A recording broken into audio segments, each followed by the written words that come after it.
Ain't it foggy outside? All the planes have been grounded. Ain't the fire inside?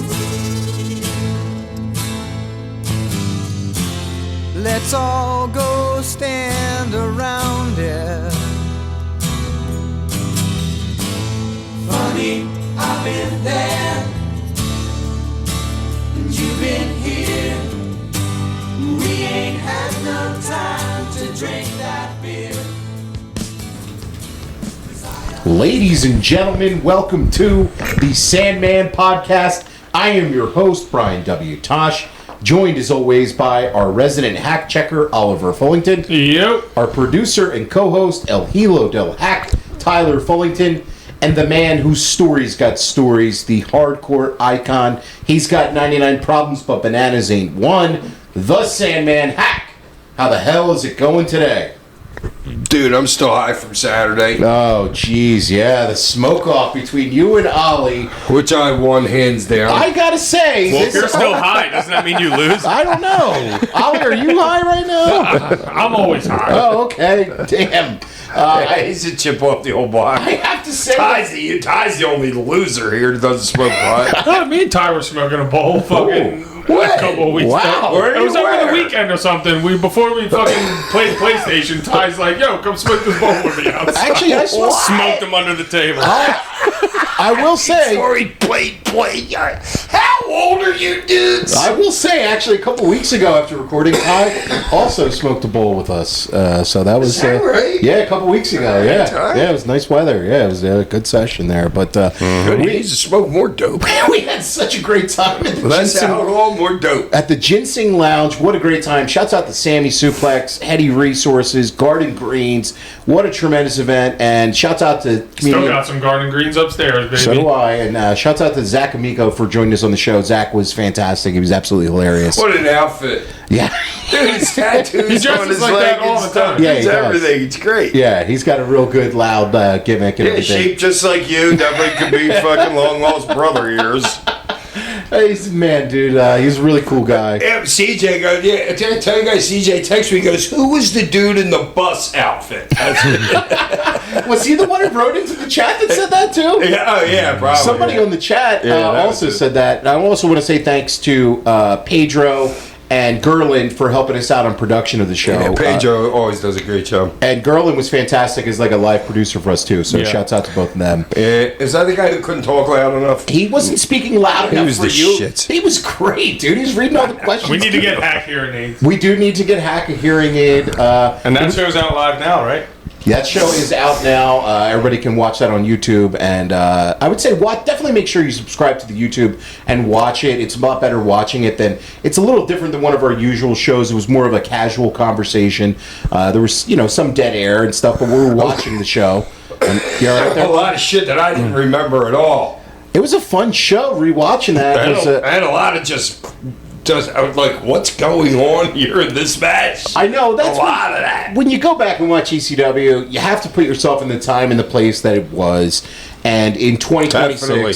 like, it's not fair to compare. Like, you have to compare pretty much to what the other major wrestling was like at the time versus what wrestling is like now. Oh, I know. I felt sometimes like I'm watching shit and I'm like, God, were we that bad?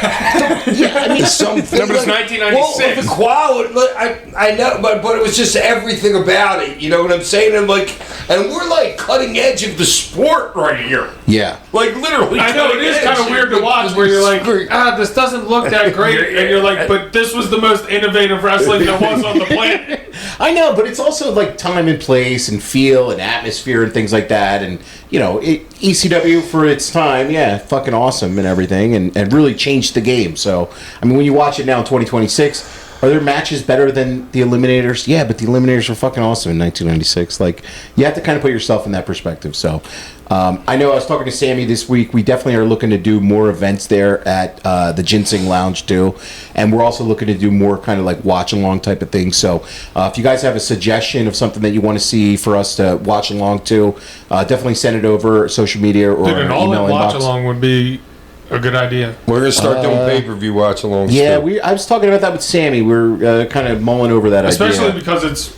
it'll be during like the daytime. You know what I mean? There's a roadblock of what they would have to charge for the pay-per-view, I think. So we're talking about that a little bit. I threw that out there, so we'll see what we're going to have coming down the pipeline. But even ourselves, like even if there's nothing we can't do there at the Gynsing Lounge, we're going to try and figure out to do some pay-per-view watch. I just want to go there and smoke dope. Yeah, well, you smoked a lot of it, and I do have to say... Oh, dude, I couldn't get high anymore. By the time I got home, I tried to get high, but I couldn't get high anymore. You reached that peak. Where it's like, so why am I even smoking at this point? Yeah. I do have to say, though, about the smoke-off, we didn't really have a chance to judge it on the show. Because we thought we were going to have a better gauge of, like, something that was going to give us, like, a nanometer check. But I do have to say, as we were taking the picture with Zach, Ollie did stumble and fall into something. So That's just because he's an idiot. Well, I mean, I have to say, it was kind of like... won. Yeah, I did offer Hack the fucking joint, and he's like, "Nah, I'm good." He passed on a I couldn't joint? smoke anymore. Yeah, I think that's an official winner right here. I didn't hear about this. You passed on a pass? Yeah, dude, I was done. I couldn't. That was right when we were leaving. It was that last joint that we lit up right as we were walking out the door. Yeah. Famous last words. I was done. They I had was some. more worried about getting carts. They had some. Yeah, they had to. You make a nice purchase there as well. Yeah, I did too. I got 6 nice carts. Okay. Yeah, I got an ounce, so that was a nice purchase there.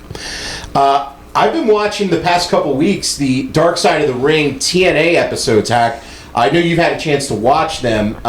Really interesting stuff about the history of the company and just the experiences of Jeff Jarrett. And the final third episode came out this past week about kind of like his falling out with the company and a lot of the changes in that company and also his issues. It's falling out, it's coming back, it's falling out, it's coming back. And his issues with alcoholism that I had known that he had some struggles with it, but I didn't know it got to the point that it did where he was in Mexico, and imagine Vampiro. I can't believe I never heard that story. Yeah, Vampiro, of all people, was the voice of reason trying to settle Jeff Jarrett down in Mexico, as Jeff was clearly in no condition to perform, and he's in a much better spot now. How you see how the guy? Oh wait, who was it when he was in the? Oh no, that was Jeff Hardy. Oh, Jeff Hardy too. Yeah, that's. Oh my God. So it's in TNA in 2011. I don't know if Ty and you and Ollie have ever seen this clip where it's a main event of a TNA pay-per-view and it's Jeff Hardy and Sting. Yeah, and Jeff Hardy fucking walks off the fucking... Jeff Hardy was in no condition to go out there, and I mean, Hack, you're someone who has performed under no condition that you probably should be. No, not like that. Not like that. I've never gone into the ring totally clueless, not even knowing if I'm in the building. Dude, you were fucking jumping up and naked in Pensacola. That's pretty easy. I thought I was in the ring. But Did you? But Jeff said that was a low point for him personally when he was struggling with pills, and he's had his ups and downs and everything too. But dude, all of us have gone through it. Hey, if you wrestled in the '90s, there's probably like a 75-80% chance that you were doing pills. The crazy part about the episode was as Jarrett's going through his struggles with drinking, and he lost his wife. He lost his best friend, Owen Hart, and he lost his company now, TNA, and his drinking has started to really pick up. And it's like he said he's in the pool, and he looks down at himself, and he notices he has a beer gut. And he decided that day not to stop drinking, but he was going to stop drinking beer and switch to vodka. And I'm like, oh my God, that's like an addict talk right there. Well, he should have went to 99 bananas. That's the thing. You don't go to 30 proof vodka. I love how your advice is not... Well, you gotta drink less. Jeff is in a much better spot now, but as far as your experiences with TNA, I know you were there in 2003. Yeah, I was there when Hogan was there. I was there when Flair did that thing with... Jay Lethal? Yeah, that was right around that time. In fact, Flair wrestled Lethal before I was to come out there as a surprise. And they had pulled a cane out from underneath the ring, and I was hot. And Bubba was the one. Bubba and Devon were the book. Bubba was the one that ended up bringing me in. So I was like, Bubba, what the fuck is going on? So then Bubba freaked out that fucking they were using a cane out there, and there was some shit with him and Flair afterwards. In Really? the back and stuff. Yeah. I mean, what? Do you blame me for being hot? Do you blame Bubba for being hot? No, I mean, I think when you have a surprise like that, like you... No, you don't bring a cane out right before I do. Right. The next segment. Yeah, that kind of hampers your impact. Yeah, it's stupid. Yeah, it kind of rains on your parade and lessens the surprise. But, I mean, we've seen this in wrestling a lot where you'd have segments that are split up where clearly people aren't talking to the other people about what's going on. Or they did it to fucking purposely fucking shit on. Yeah, I don't think Flair cared anything about me. Yeah, I don't think so either. I'm just saying, you're trying to be the biggest pop of the show. Everybody's always trying to be the biggest pop. You know what I'm saying? So it's like... I still was the biggest pop. As far as your experiences working back in the Nashville Asylum days for TNA during the weekly pay-per-view eras, I was there every week for like a little over a year or something like that. We were a crew flying out of Baltimore. you enjoyed your time there, right? Yeah, it was easy. Nobody bothered me. I went there to party. You were Literally, I was there to party. and you were partying with the red guy. And Nikki was, not Nikki. What was the lady's name? The lady's Yeah, the name. lady, the owner. Oh, Dixie Carter. Yeah, she was always great to me. She was always great to you. Hack. She'd always come up and hug me. So Dixie, in these episodes, they really portray her as somebody who was. Well, of course they're going to portray her like that because she didn't have a say in it. Well, she was asked to be interviewed and didn't Well, participate. why would she? Well, she could tell her story. No, she's smart not being in that thing. Well, I think she's kind of the business has passed her by now, right? She hasn't been involved in the Well, business the in some business time. was never her in the first place. I know. She got thrown into a situation like what's his name? Papa Pump says it, dude. You get thrown in with a bunch of freaking snakes. Right. You know what's going to happen to you? You're going to get chewed up. Yeah. You're not going to be somebody who can handle that The whole environment. business, and what's his name says it in there too. Scott D'Amore. Right. Goes, dude, everybody is working everybody back there. And that's the God's truth. That's why everybody likes me, because I ain't working anybody. They know they can come have fun with me. Right. You know We what I mean? witnessed I that ain't first. working you. We witnessed that firsthand on Sabu's last match when you and Fonzie were working each other about who. What are you doing here, Dad? I don't know. What are you doing here, Dad? Yeah. I'm like, why are they keeping beefing? Why? For what? You're at the building. And you're in his match. You're at the building. Yeah. I forgot all about I that. didn't. That was formative in my mind. I'm like, forgot all about What are you that. doing here? And you're like, I don't know. What are you doing here? why are you doing this right now? Yeah, I don't know. For her, I kind of felt bad because the term that always goes around is money mark, right? Somebody that's, the money and the boys see it. It wasn't her. That was her dad. But she's still the money. No, her like, dad put her. The dad put her in charge because he didn't want to deal with it, right. and she knew nothing about the business. Zero. She Right. got thrown in there. It wasn't her money. She never made a dime in her life. It was her dad's energy money. Okay, but she's still the face of it and the one in charge. Yeah, but she got thrown into a bunch of wolves, dude. She got thrown into into the jungle. Right. I totally feel that. She couldn't come out good. She No. was lucky she had Jared there to get it as far as it did. Right, and they had. But you better believe he was doing his work on his side too. You know what I'm saying? Jeff gets you. Jeff, it's. There has to be, like when you're putting together, especially a three-part thing like that, there has to be an arc to your storyline. Mm-hmm. You know what I mean? And the arc to the storyline is Jeff comes out smelling like a rose. All right, yeah, he's got his demons, but he did everything he goddamn could. He was an idiot when I was there.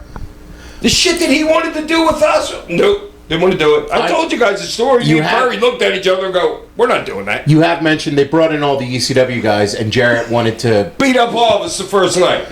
That's when I had to go to Russo. And then Vince, yeah, that's how screwed up the locker room was. I know that for a fact because I went to Russo and it got changed. Jeff Jarrett was telling me what to do in the ring. I tell him no and go to another guy and have it changed. Something's wrong with your locker room then. Yeah, I there's things about Jeff Jarrett's booking that weren't really touched on in this, and also his position as the top heel of the company, and it was portrayed as kind of like, I can trust myself that I'm never going to leave this territory, so putting me as the champion makes the most sense, and that's a very old school mentality, right? Well, yeah, like I told you, I think Paulie gave it to me because he didn't think I was going anywhere. Right, that's old school, like Sure. It's this person's safe. I know that they're going to be here. I don't have to worry about them jumping ship. I know I'm not jumping ship. This is my company. So for the fact that I keep winning this belt, keep holding the belt, but I think that hampered TNA, and there were certain times where Jarrett could have put over Raven, Jarrett could have put over Monty Brown, and Jarrett could have put over AJ Styles before he eventually did, and like those things all would have been bigger moments for TNA as they were growing, I think. Well, yeah, they didn't put it. They could have, but like, you know, what was good when they showed the part in the show where Dixie came out and pulled the locker room aside after the Hogan thing, and all those talent that was in the room right there. From the Jay Lethals, the Samoa Joes, the other guy, AJ Styles, and there was even like 5 other ones. Dude, there's a lot of stars made there. Yeah, there was a ton of people. The girl. Gail Kim or Amazing Kong. And the Kong girl. Yeah. Dude, there was a lot of people there. Yeah, there really were. There was a ton of talent in TNA, and if you go back and look at the history of the company, I mean, the who's who of wrestling has worked in TNA, and they're still here in 2026. I mean, you know, kind of going on somewhere as a company, but a lot of fucking talent, dude. Yeah, a lot of talent in that history. Either you were starting your career there or ending your career there. Kind of, yeah. It kind of was like that. But, you know, to this day, they lasted around as long as ECW did. They lasted way longer. They lasted like 3 times as long as ECW. ECW lasted... ECW to me is like 92, 93. ECW's 92 to 01. So what did we get, 5 years? 92 to 01 was ECW. Uh-huh. So TNA has been around from 2002 to 2026. Well, so I don't consider the tour. That's not TNA to me. The TNA was like when Jeff was there, like, and Dixie was there, not like after that. Well, it's still TNA. It's literally TNA to this day. I mean, I know what you're saying. Stupid. There's different eras of it. They changed the name to Impact Wrestling for a while. Oh, yeah, that's what it did. Yeah, and then now they're back to TNA. And, I mean, look, they're still putting on shows. I mean, I don't really know what... Hey, nobody ever chanced TNA. That's a great point. Like, you go... That was where I was going. Oh, yeah, I mean... There was so much talent there. Like, dude, I was like, oh, my God, that dude was there. Oh, my God, yeah, that dude was there. Like when they would see when I was watching all those people sit there. Yeah, I was like, God damn. And there was even more talent. Like, Nikki James, she was there. She wasn't in that. There was even other people that weren't in that picture. There was one thing they did really big was push the women's wrestling, too. They were one of the first people to...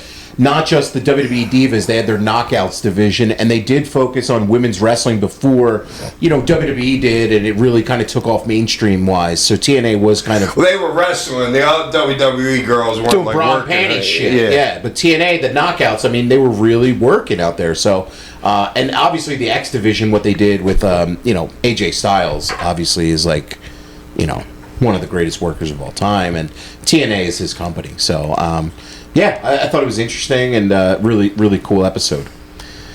This week on the show, this is one of the coolest matches. Wait a minute. There's something else I want to talk before. Okay. I want to talk about the Seattle Seahawks getting sold for $9.5 billion. Oh, my God. Well, they were bought for $197 million the last time that they were bought. I forget. I didn't write what year it was. Paul Allen bought them in, I want to say, 97 or 98. Wow. Yeah. Wow, 30 years. Yeah. 50 times your money. But at some point, these sports franchises, they're not going to be able to keep going up and up and up and up. And well, yeah, but they are as long as you own your building. Okay. Yeah, you know what I'm saying? They all own their own buildings now, like what's his name did in Dallas. Yeah, Jerry. You know what I'm saying? And that's why his shit's worth so much, because they own the whole kit and caboodle. Right. That's the only reason why it's good. I don't know what the ceiling is right now.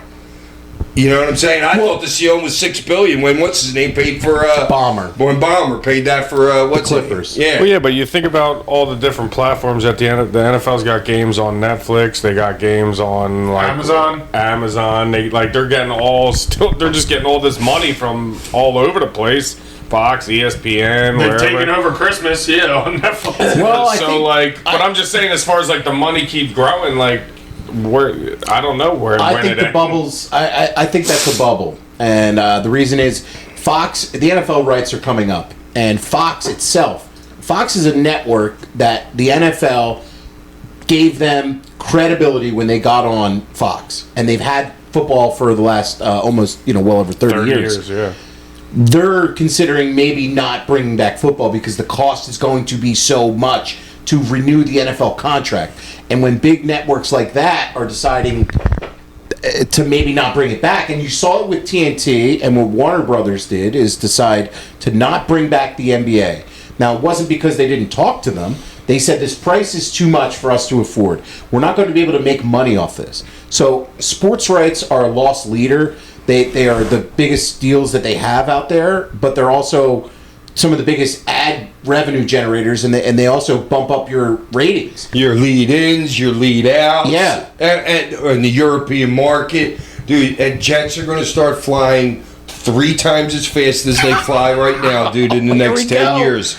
There will be a team in Europe, I would say, by 2035. I don't disagree with that. Easily. I think part of the NFL strategy has been to do these European games. It's to wet your beak a little bit for the European audience into American football. And I think that is an intentional move by them. Same thing with the Jaguars. The Jaguars have been doing a couple of games a year over in London. And I think that's intentional by the league to try to position. Well, and also putting the games on Netflix and all this other stuff because that reaches further. Yeah. Yeah. So to me, $10 billion, I don't know how you're going to make your money on that. And I also think the other interesting thing is that you're now seeing these groups get together to buy these teams. And the one person who was involved with the Seahawks deal was a previous partial owner of the Niners. So they're using this money that we make of this. We're selling a portion of this team to go buy another team. Roll it over, because, dude, the NFL with Europe, there's no stopping the NFL. It will keep growing forever. It just will. I think there's... You can say that now, but I think culturally... there's the physicality of football and the wear of football that I think could potentially be a limiting factor for it. Where I'm talking about growing over in Europe. I know, but that's where it's going to grow. That I still think is a roadblock where people's children get involved in football. I know you've said this before, Hack. You'd be like, I wouldn't want my kids to play football. No, absolutely not. But people are dumb. No, I know, but I mean, I think that's a roadblock. My kids are signed up, not for pads. They're playing flag though. Okay, and Right now. and as a parent, when they get to be middle school, high school age, would you be opposed to your kids playing football? No, not at all. Okay, I mean, I'm not judging one way or the other, but I know that is a concern. No, nowadays middle school, I'm not so sure. But I think for tackle. But I think now you can probably play flag up until you get them into high school, and then they can put pads on. Like there's going to be more once flag, the brain's developed a little bit more. There's going to be more like flag leagues than there will be. You know what? It'll be more of a thing, I think. Like than kids starting to play tackle football from 5 years old, like it used to. Like 8-year-old kids just banging heads against each other 3 nights a week between practice and then games and stuff. Your kid's brain don't need that. No, nobody needs that. So yeah, $10 billion is fucking insane money. Like, and that makes me wonder. Like the Seahawks, I know they're coming off the Super Bowl win, but I wouldn't. And the World Cup games, they just had 4 World Cup games there. Great atmosphere, right? And they have an MLS foundation there where it's like the fans care about soccer a little bit in that city more than maybe some of the others. But oh yeah, that's right. I'm like, the Seahawks to me are not like a prestige franchise in the NFL. And I'm like, well, if the Seahawks can get you 10, what are the New York Giants worth? Well, wait a minute. Didn't they just win the Super Bowl? They did, but I'm I bet you that as something would they have been bought for $8.5 billion if they didn't win this? I mean, you sell when you're at your top, right? I don't know how much that goes into it. I forgot about that. They were off to winning a Super Bowl. I think the issue too was that the team has been in a trust because Paul Allen passed away. I want to say like 2 years ago, and his daughter has owned the team, but she had to sell it by a certain date, I believe. So that I don't think it had timing to do with the Super Bowl. I think this was just like when they had to sell it by, pretty much. Hack's rolling his eyes. Sell when it's high. Sell when it's high. That's Hack's stock advice over there too. Dude, sell when it's high. No, I mean it's a great time to get out for them. I mean, geez, you think about it couldn't have been any better, really. I just bought the Super Bowl champions. Yes. That's what you say. Those guys that swim big dicks, those dudes that are worth billions. I just bought the Seattle Supersonics. Well, Seattle, whatever that was. Seattle Supersonics. All right, Sean Kemp just slammed. Oh God, that's great there. This week on the show, We watched a really great match. Shouts out to Elliot's Wrestling Twitter who sent this one over to us. He sent it over to me last week, and this was a really fun match to watch.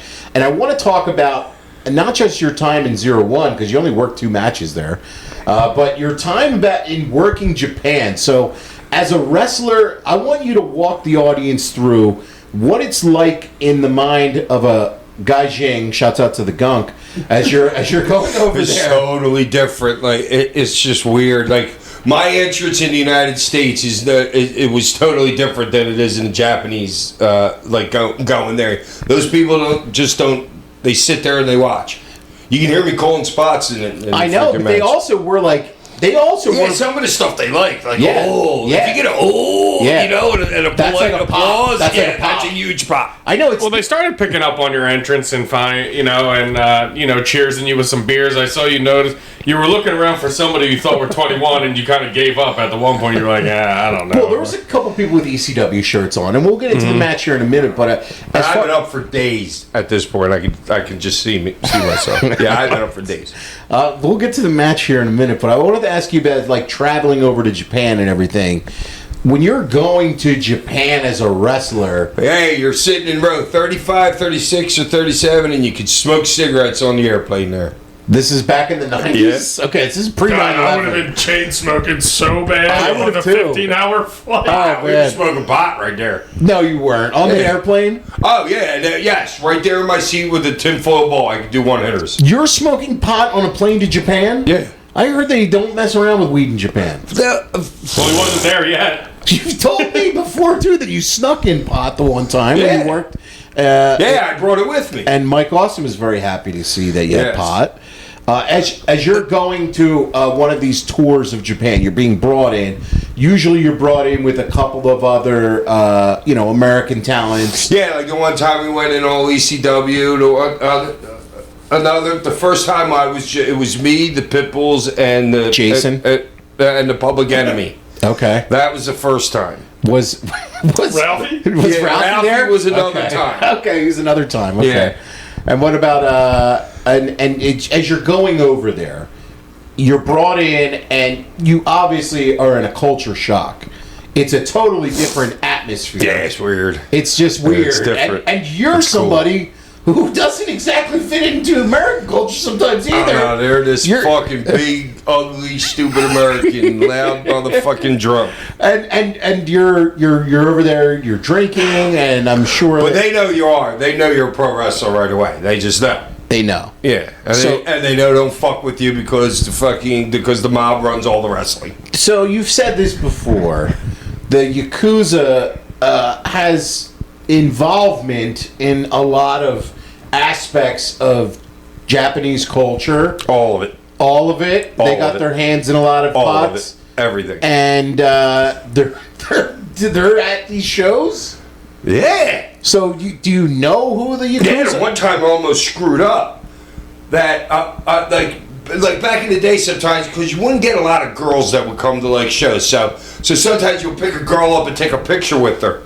The one dude who bought the show was a Yakuza good dude, and I almost picked up his girlfriend. It was his girlfriend, not his wife. There's a difference over there. With So them. it's his With guma. Yeah. Okay. So yeah, no, dude. Who knows what would have happened to me if I put my hands on her? You would have got whacked. Hack would have got whacked. Who knows? Ralphie's Turn into you're lucky sushi. you You would have didn't ended up in a know couple that. spring rolls. Ralphie. Yeah, things are different over Ralphie, there. help me! You know Ralphie, right? So now it's like you're going over now to this show in 2005. So this is after One Night Stand. It's a couple months after One Night Stand, and you're being brought in. I'm going to assume Carino brought you in because Carino was working a lot with Zero-1 over in Japan. Yeah, I don't even know. You don't even know. I mean, this is. And do you have any idea about Zero-1 or who you worked in this match or anything besides Masato No, Tanaka? this was all new to me. This whole match. I would have said I never worked against Masato Tanaka. You would have said you never worked with Masato Tanaka. Yeah. Okay. So Zero-1 was a company that was formed by Otani, Shinjo Otani, and Hashimoto when they left New Japan. So they left New Japan and they created this splinter company, Zero-1. And that's a kind of common thread in a lot of Japanese wrestling where guys will work somewhere and then they'll end up splintering off, making their own company. And there's a lot of like freelance wrestlers where you're able to work for like multiple different companies. It's not like it is in America a lot of times where like people are so, tied down to a certain company. Right. There's a lot of like jumping back and forth to other companies and collaborations and things like that. So Zero-1 was an offshoot of New Japan, and Otani is one of like the best pro wrestlers of all time. I mean, fantastic junior wrestler. He was a great junior heavyweight in New Japan. He won the J Crown Championship. He was an IWGP junior heavyweight tag champion. And he moved up to the heavyweight division working in Zero-1. Do you have any like recollection of speaking to him at this show, talking to him, working with? Absolutely none. Nothing. Hack's been up for days. Hack's been up for days. Who am I working? All right. You're throwing in here for this? Kid. Yo, kid. Okay. And then Masato Tanaka, man. Let's talk a little bit about Masato Tanaka. So when you said I was going to be in a tag match, I thought there was another tag match that I won the straps with a dude that I wasn't happy that they put that the strap. I don't know, that might have been Ibaragi's company, but I didn't even know I did another. I would have said I only had one tag match ever in Japan. So yeah, I had no clue about this. Okay. I would have said I never worked for Zero-1. Okay, you would have said you never worked for Zero-1. Yeah, well, you did.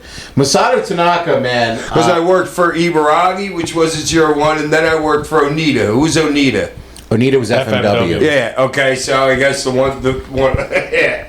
Yeah. So I never thought that. Masato Tanaka got his start working for FMW, and then he moves over to ECW in '98, and he's working for you guys. Well, yeah, him and Mike were working over there together. They knew each other. Yes, and that's the Gladiator Mike Awesome. So that's what he went by in Japan, and that's where Paul Lee basically brought that rivalry over to the States. He said, "This is working. These guys are great in FMW. Let's do this over here in ECW." So that's where he got that from. Well, yeah, and that's smart with Paul Lee, like because they had a friend that we'll have on the show, Fumi.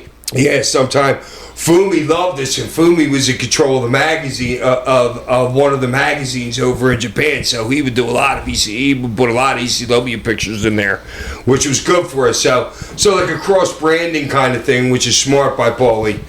Oh wow, and then also we brought in Conan too. From Mexico. So you're tying Paul's freaking doing what WWE's doing now with the Mexico AAA thing and everything. You know what I mean? You're making yourself Paul global. Was trying that in mid-90s. You're making yourself global by association. Yes. And you're getting yourself out into markets that they're not normally having eyeballs on. No reason whatsoever to watch it. The cool thing about this match, though, is that now, And back then it was all tapes, too. You got to understand. There wasn't no YouTube. You didn't go on YouTube to see all these indies and shit like that.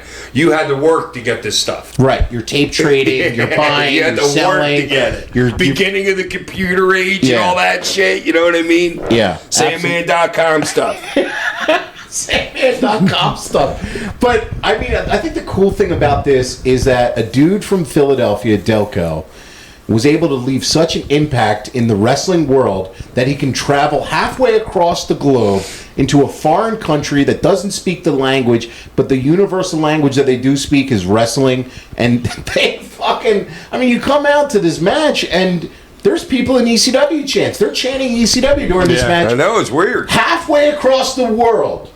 From just a bingo hall in South Philadelphia to halfway across the world. Thank you, Fumi. I mean, how do you feel about watching this stuff like? I'm like, that's fucking amazing, dude. No, it was huge back then to me. Like, I never thought all I cared about was being in a wrestling ring in freaking Philadelphia. I never cared about wanting to be in Japan or, little did I know I'd end up there. Yeah. But yeah, the first couple of times you're like, all right, Hack, you made it. Yeah. I mean, that's literally like you made it as a wrestler. Yeah. I gotta ask too, because you ever go to the Ribera Steakhouse? No.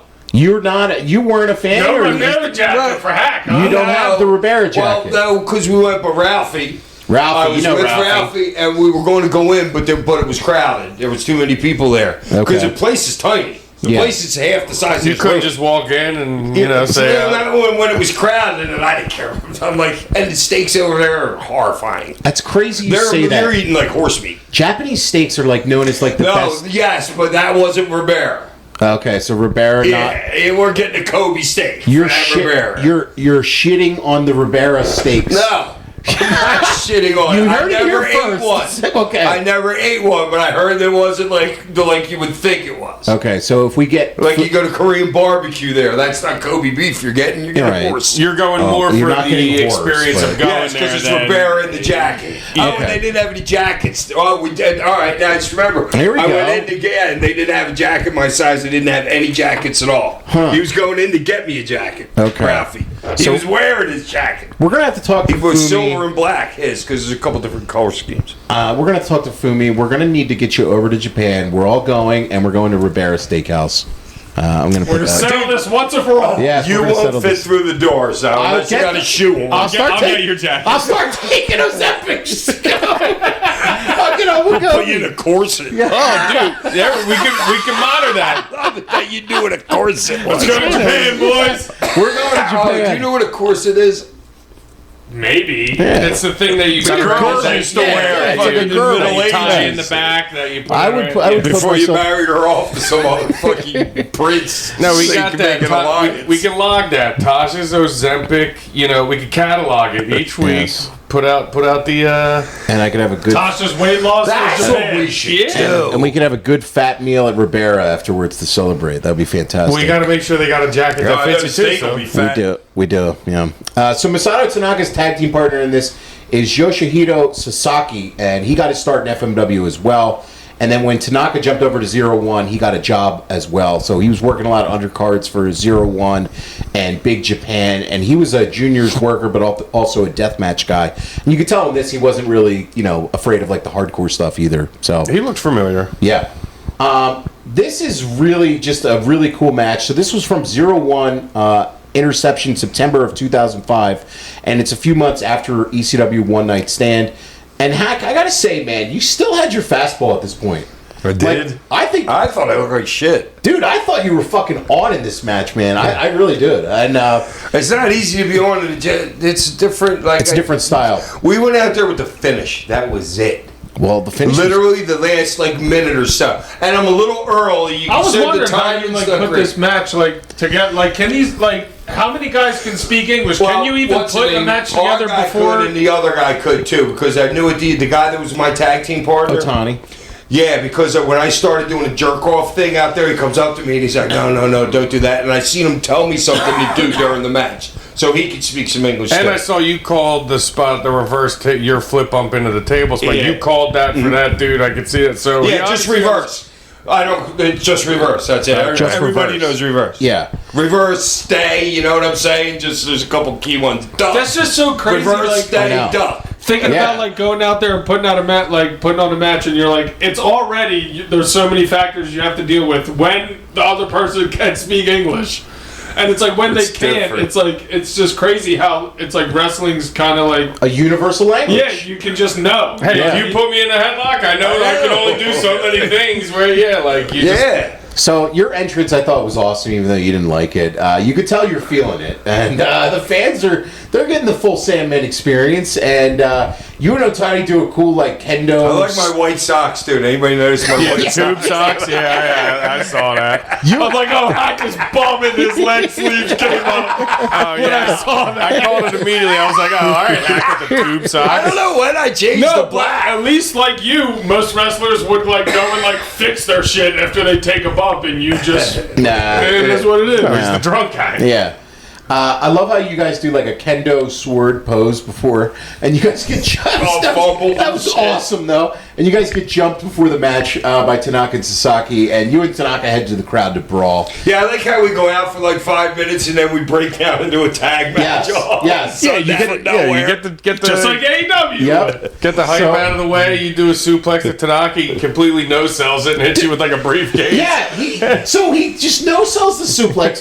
He grabs I a don't briefcase. He hits you with that, and then he grabs a chair. And I love how the chair gets like wrapped around your head. Oh my God, you got those chairs were so great because if you hit the guy right, the whole sheet would just pop and up, go yeah. like 15 feet in the air. If you hit the guy perfectly with it, like right dead in the center in the back side of the chair, there'd be those 2 pins that would pop. Well, and Ollie was like, "Oh, that's the wrong side of the chair," and I'm like, "Well, the other side's got a cushion, so you have to." Yeah, but that smoked cushion's Tanaka nothing. with the one chair, and I'm like, "Oh, is that the wrong side of the chair? Fuck." Yeah, it doesn't matter.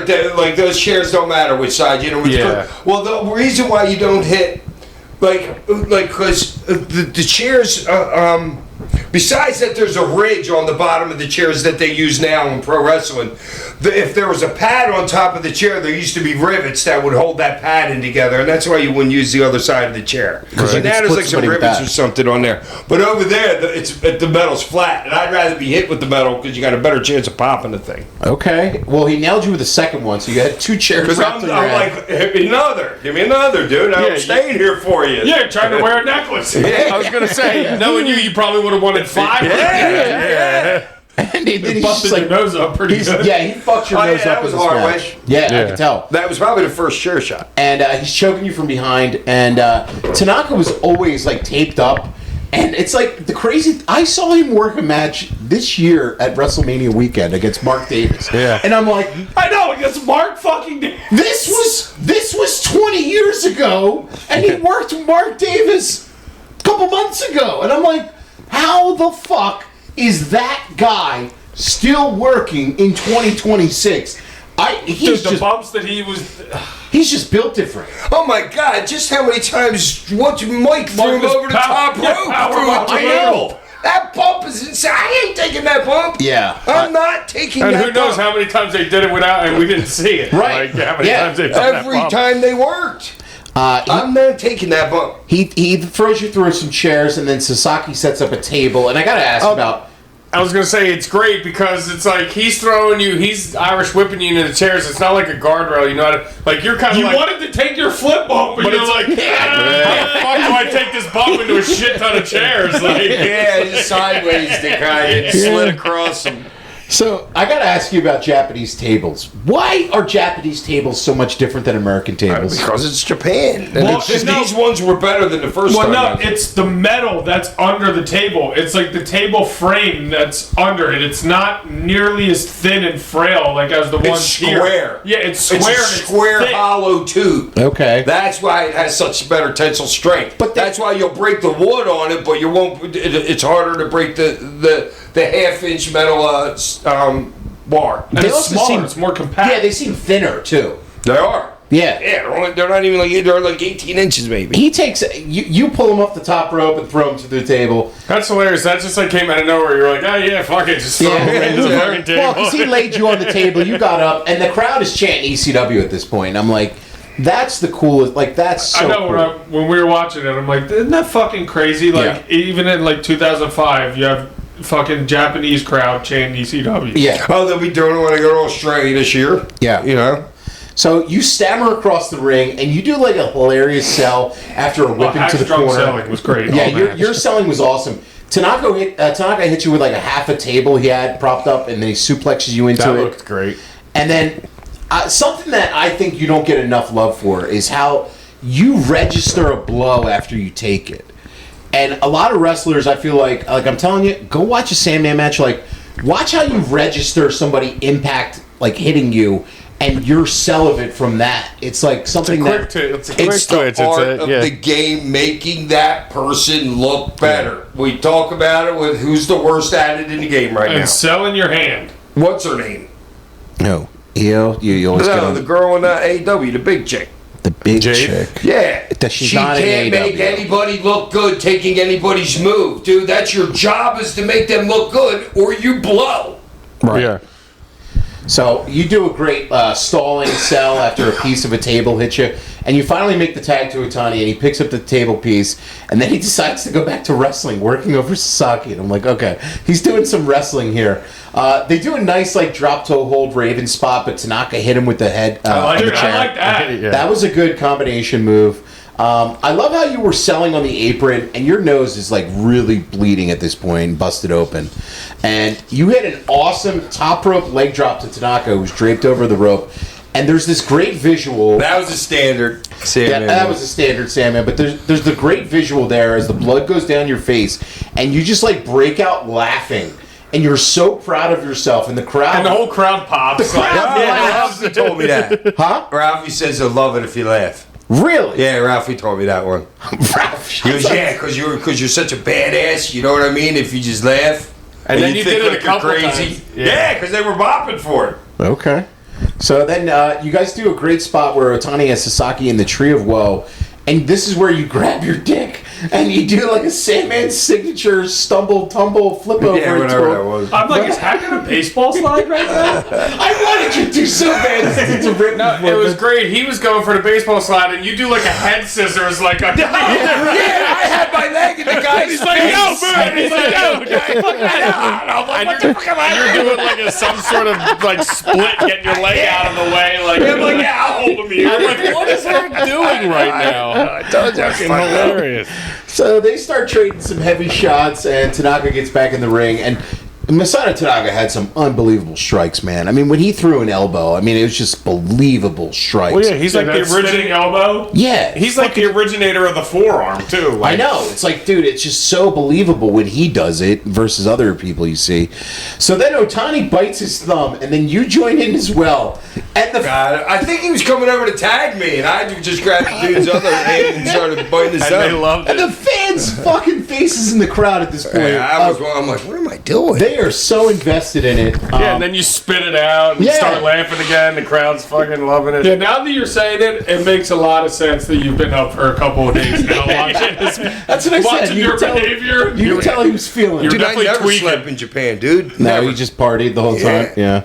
So there's a great false with Otani running into you and then nearly getting pinned.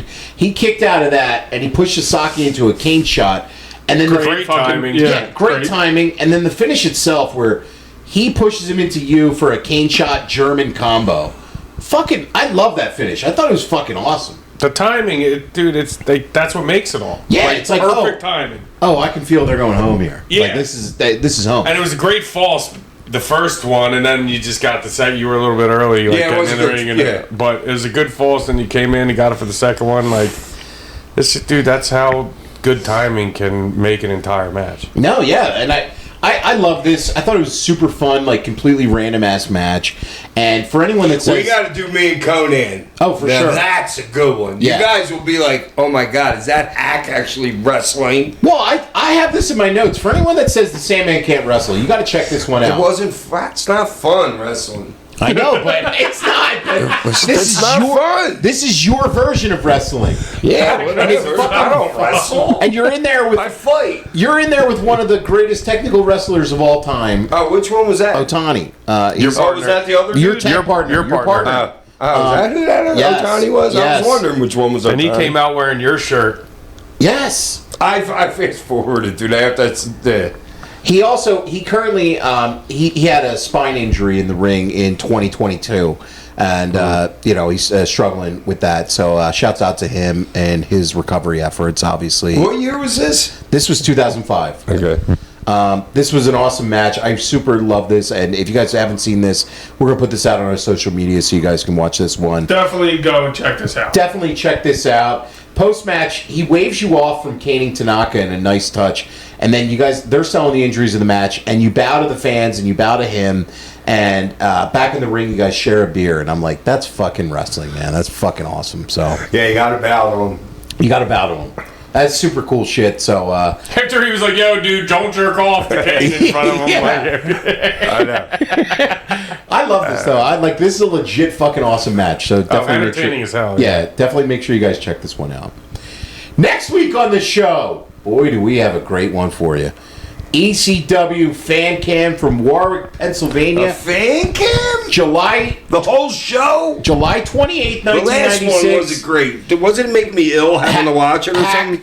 Well, I think that was just your match. I think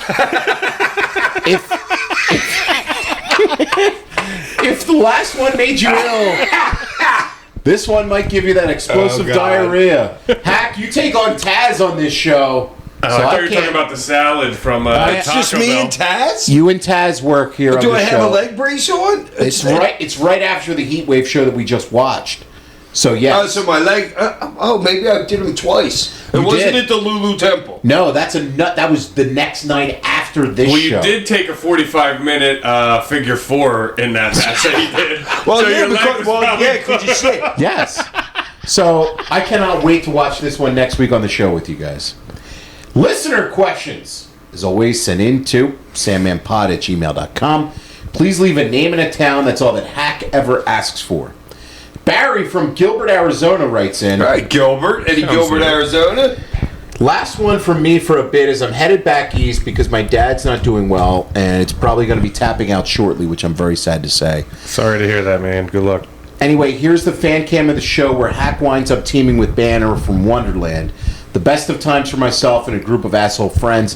Thanks for reading the emails, making me laugh. Much needed currently. So we're gonna have to do that on the future show. Me doing what? You teaming with Bam Bam out in Massachusetts. Yeah, I would have said that never happened. Well, you did on our Bam Bam Bigelow episode, and this listener. Is that ECW? Yeah, ECW. You were teaming with Bam Bam. Against who? He's got the match for us. We're gonna have to watch this on the future show. So That's fucking awesome. yeah, Barry. Hope you're doing well, man. I hope the best for you and your family. Yeah, best brother. wishes. Doug the Professor writes in. Wow. Hey. We haven't heard from Doug in a minute here. Big shout out to Tosh Spice and the rest of the Spice Boys. Tosh Spice. Since you all seemed a tad confused by one of last week's emails about Tosh slathering up sandwiches with mayo like Ron Jeremy's with a tube of KY jelly. All right, Ron Jeremy. I sure Never thought he would make it into the show we tonight. don't want him in the show. Yeah, what would the Kalshi say? Kalshi? Oh, I got something about Kalshi too. Yeah, okay, yeah, we'll save that for it's maybe your toast of the week there. I should remind you that it was referencing my commute of a few weeks back where I called you, Tosh, a grifter of mayo on Jimmy John's subs, only to receive a sermon about subs like you were Shane Douglas himself, the Earl of Sandwich himself. Earl of Sandwich. That's good. Regardless, I wanted to clear up that in my neck of the woods, really, all we have are chain sub shops. I don't frequent them, and I certainly was not putting them over. Obviously, your cold response to mustard means that we won't be calling you the Dean of Dijon anytime in the near future while you wear a cape and give people grades based upon their condiment preferences. All right, that's great sandwich puns by you, Doug. Yeah. At any rate, Bam Bam was always one of my favorites, and I think maybe you all tiptoed around it, but even though he had problems with the clique, mainly in that they fucked with people he personally, i.e. Candino, Kevin Nash has gone on record as saying that Vince came to them with a list of people who were on the chopping block to be fired. When he gave Vince the list back, Bammer's name had not been crossed off. Vince thought it was a mistake, and Nash said, "We like Bam Bam, and the motherfucker can work." Now, that could be revisionist history, who knows, but the bottom line is, for whatever reason, Bam Bam never did get his due.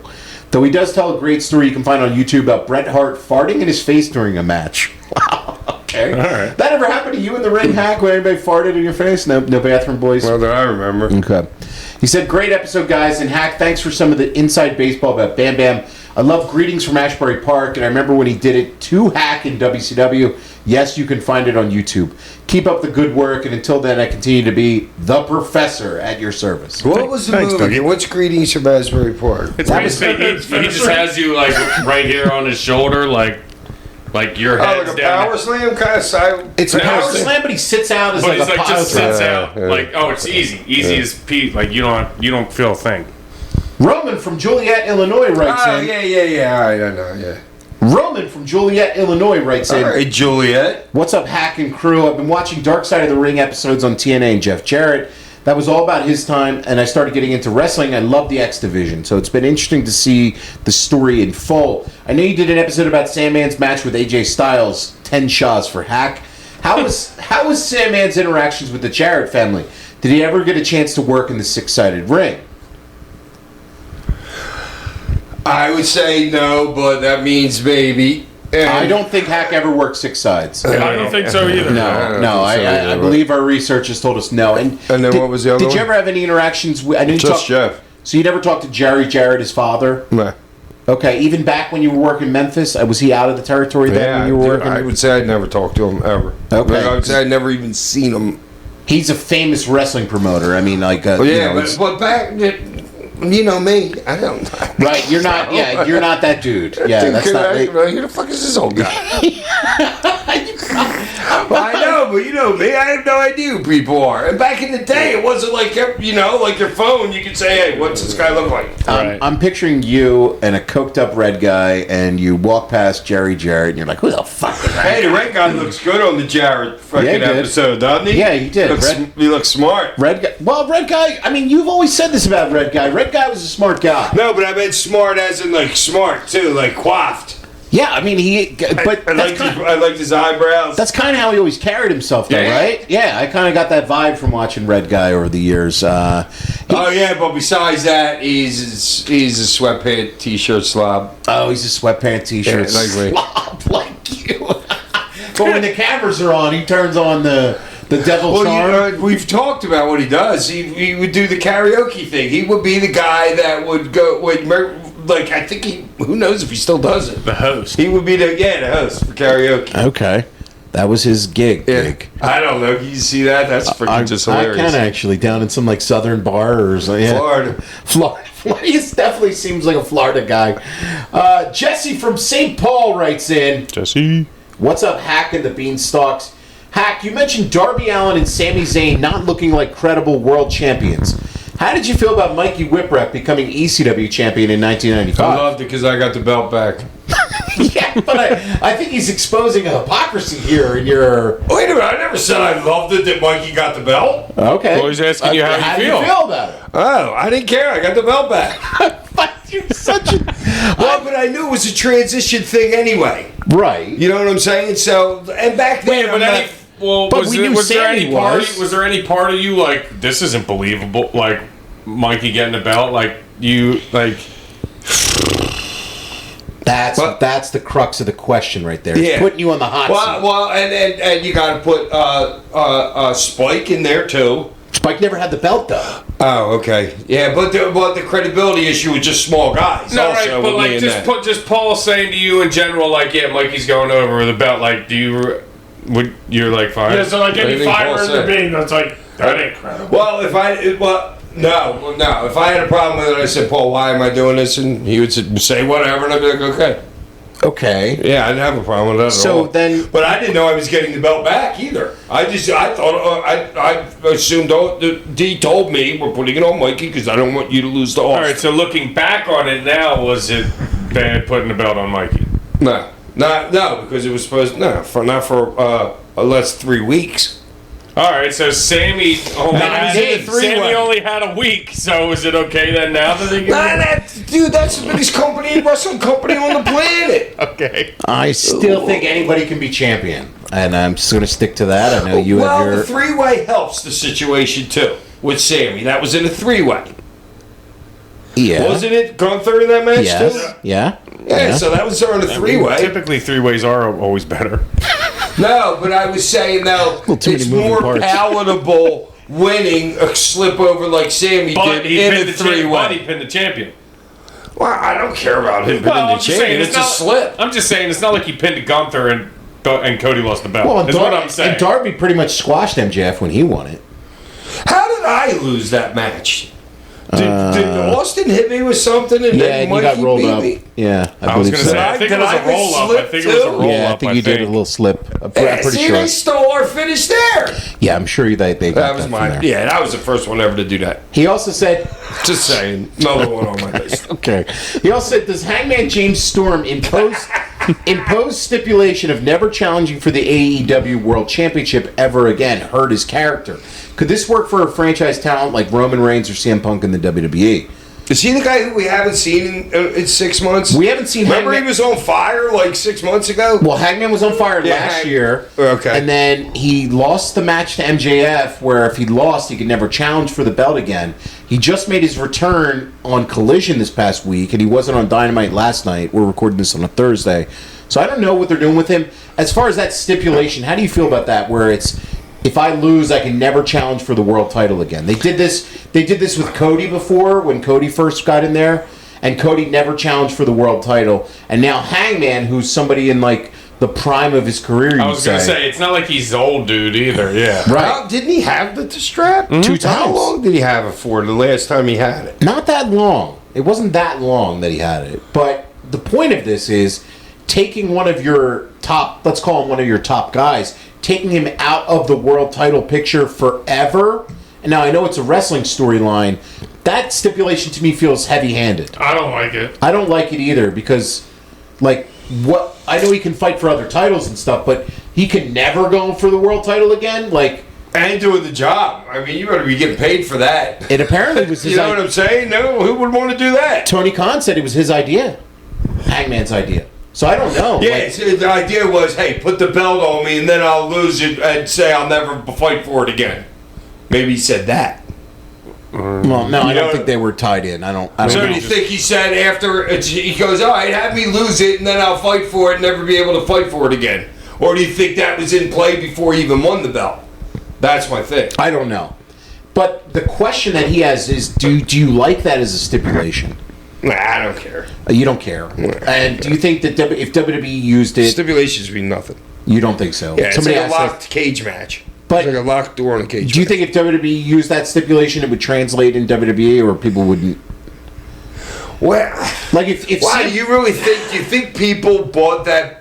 Like here's the I don't thing. think WWE would ever let whatever do that with the talent. Well, I don't think they would adhere to the stipulation. And First I of don't all, know how many more people are going to buy it just because the guy says, "Oh, he's never going to go for the title again." And I don't think you're getting more people to buy it just for that. well, I think don't know. I think it draws you in. It's similar to like the Well, it definitely draws you in more when you actually do it. Yeah, I think the thing is with like I think the MJF hair versus title stipulation was one that worked for them big time, and I think that when you put people in that situation where you're like, all right, I know this is wrestling, whatever, but like maybe they don't do this and this other result happens. Well, they did it and Hangman lost, so that's why they did it again with Kenny, and they realized, wow, fucking Kenny could really never. Right, nail and I anyone. think that they got a big rating on Dynamite last week for them, so I'm like, well, I watched it. I think that stipulation helped draw the rating. Right. Like, I think that was a success. Oh Right. well, we know they're pulling out all the stops right now. They are. But The Kenny and companies- Hangman are in two different spots. Like, That's a good point. Totally. Ken, in Kenny's- their career, like everybody knows, Kenny's almost done. Which also, in that But match... isn't Hangman almost done too? No. Hasn't he been around forever? No, he's got like a decade left, I'd say, at least. I mean, I don't know he how was his older. body is, but he's in his 30s. He's not as older I thought he as was like Kenny. late 30s. Like I think he's like mid 40. 30s. He also writes in and says, would an every other month pay-per-view PLE schedule be more beneficial for both WWE and AEW to put on more quality shows in those settings? It likely would give a boost to their TV quality as well. So I think he's saying less pay-per-views and longer builds to shows. Do you think that would be a better idea? Yeah. I kind of agree, but I also think it when you go There's a sweet spot. like when you go those like 8 or 9 weeks without a pay-per-view, it kind of gets a little It's hard. It gets a little driftish in those Yeah, weeks. it's hard. Hey, but you never had that problem with Vince for Monday nights because he kept you interested every Monday night and every big angle. Well, they You didn't have a match, but you did an angle. But You know they what I'm had saying? And there pay-per-views. wasn't pay-per-views every 3 weeks like there is now. they had that for a There long. wasn't even another company doing pay-per-views. Yes, there were. Not They- a lot for WWE, Yes, there were. WWF. Who was doing a pay-per-view in 1985 or 1990? No. Nobody in 1985. Okay, well, in that's what I'm 1990, talking about. WCW was running pay-per-views pretty regularly. Not as many as WWE, but pretty regularly they were running pay-per-views. And for Vince moved to a 12 pay-per-view schedule, like one every month. I want to say in '98 is when they moved to full-on 12 a year, and if not That more. early? Yeah. So Yeah, they it was a lot. and now I think they run. It's hard to say because like they have Saturday night's main event thing coming up, and it's like, well, that's not really. Yeah, a they pay-per-view. do what, like 6? They do 12 at least, I would say. No, but I'm Plus, saying like pay-per-view, like WWE now. it's at least 12 PLEs, like what they, big shows. I guess what they would consider. You know what I mean? Like ESPN ones they're putting on there a year. Yeah, but there's So- only like 4 or 5 that are big. That are like Well- big to me. Well, we know what the big Like ones are. WrestleMania, SummerSlam, Survivor the King of Series, and the Ring. Rumble. And I the wouldn't even Rumble. put King of the Ring All in there. right, Rumble and I what? would That's say it. it's 4. I'd say the big 4 That's is... it? Oh, will you agree with that? Yeah, those are probably the those are the The biggest. Rumble, And they got Mania, 10 others? SummerSlam, I guess Money in the Bank, maybe. Backlash. That Yeah, they have Is 12. there 10 others? Yeah, there are. They do a bunch of shows every year. They do one a month pretty much. So I think I can go both ways on it. I think less shows could be better. It depends on how you build up to them. But How good your booking is. it depends on how good your booking is ultimately. I totally agree with that. He also said, look forward to seeing you all in Minneapolis very soon. I'll bring the gummies. We're not going, Jesse. This is going to be just... Franny will be there. So, but the Franny doesn't do gummies. She's not going to take a gummy? Which She's a loser. Oh, okay. All right. Kevin from Dayton, Ohio writes in, was watching your live stream Heatwave 96 episode, hilarious stuff with Zach Amico. All right. Question for Tyler. How much prep before the show did you have on this role in the ring? Do you remember if Hack and the boys had your cue down for you, and what was it? I mean, I can't nail down how much You were prep. How much You can prep see time Raven had, telling him to turn around in the ring. Oh, yeah. Yeah. As he's I handcuffed. forgot about that. Yeah. Well, yeah, they basically. Yeah, you're doing it to him, and he's like, oh, turn it around and do it to your dad. Yeah, they were like, "Yo, you just gotta go in the Blows ring spot. and hit Blows the, first spot. I forgot to bring that up. and hit the pose." I mean, I said it live on Yeah, the we thing, talked so about I was it. like, I remember Scotty being like, "Turn around," and yelling at. But because I was wondering, I was like, wasn't I a part of this at like this time? Because I didn't come out we didn't come out during the entrance. We came out like later. You know what I was wondering? I guess because it was whatever the hell it was. I guess maybe because it was a cage match and there was so much shit going on lot the of moving outside. parts. Yeah, And Terry it was Gordy. just like you were going to be in the fucking way. Yeah, Terry Gordy could have easily knocked me out. He clotheslined Hack on the same team. yeah, literally. He was fucking... Nah, but yeah, my mom brought me out there, cued me, sent me right in. You could tell I was like a little hesitant, whatever, but Got a hair early. Oh, He got pulled back twice. yeah. yeah. Well, that's He's on them. That ain't on me. Yeah, you're ready to go. That's a 5-year-old out there, man. Yeah. I mean, it's a cool shit, though, and it's still memorable angle in the business. But yeah, the only part I really remember is him going, "Turn around." Next week on the show, ECW fan cam from Warwick, Pennsylvania. But before we go, Hack, the can... Was that a fart of the week right there?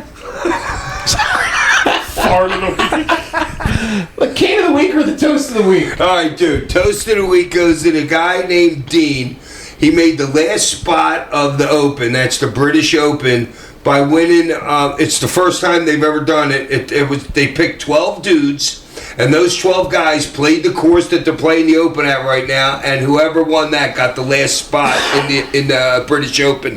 His fiance was he was an Uber driver whose fiance was his caddy, and he won a spot into the U.S. Open. That's awesome. Shouts In the out- British Open. Shouts out to Dean at the Open Championship. Oh, and Kelsey and the dude that runs the prompter for Trump's speech has just got God. caught betting on Kelsey. Hundreds of thousands of dollars I saw, Hack. I Can saw you believe that that? too. Jesus That's Christ. amazing. It's horrible. The teleprompter runner. Toast of the week, baby. That's great. Pain of the week. Peace.